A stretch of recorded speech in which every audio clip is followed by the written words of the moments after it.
ओम श्री गणेशाय नमः। श्री गुरुभ्यो नमः। श्रीमात्रे नमः। श्री नारसिंह द्वादश नाम स्तोत्रम्।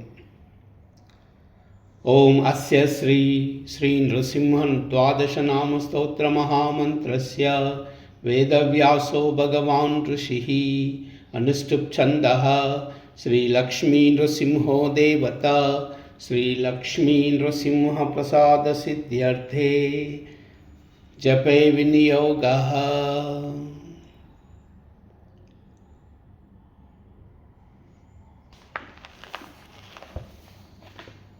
ध्यानम्।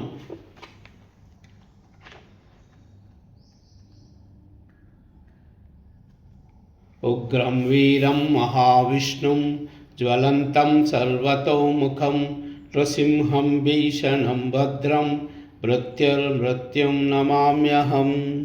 उग्रं वीरं महाविष्णुं ज्वलन्तं सर्वतोमुखं नृसिंहं भीषणं भद्रं मृत्युर्मृत्युं नमाम्यहम्। उग्रं वीरं महाविष्णुं ज्वलन्तं सर्वतोमुखं नृसिंहं भीषणं भद्रं मृत्युर्मृत्युं नमाम्यहम्।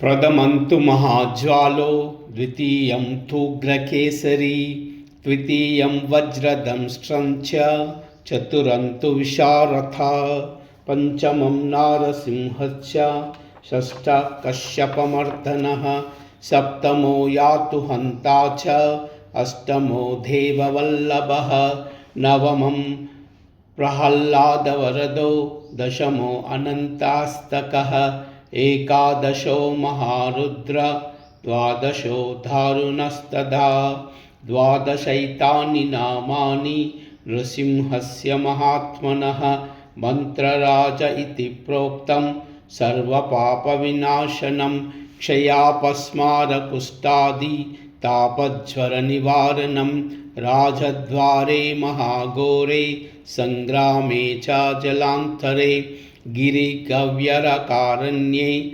व्याघ्रचोरामयादिषु रणे च मरणे चैव शमं परमं शुभं शतमावर्तयेदस्यु विच्यते व्याधिबन्धनात् आवर्तयन् सहस्रं तु लभते वाञ्छितं फलम् इति श्री नृसिंह द्वादश नाम स्तोत्रम्।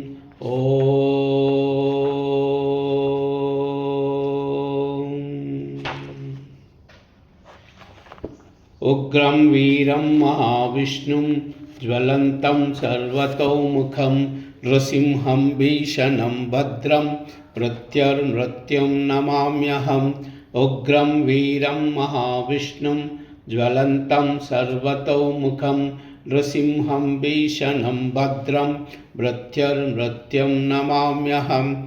उग्रं वीरं महाविष्णुं ज्वलन्तं सर्वतोमुखं नृसिंहं भीषणं भद्रं मृत्युर्मृत्युं नमाम्यहम्। सर्वमङ्गल।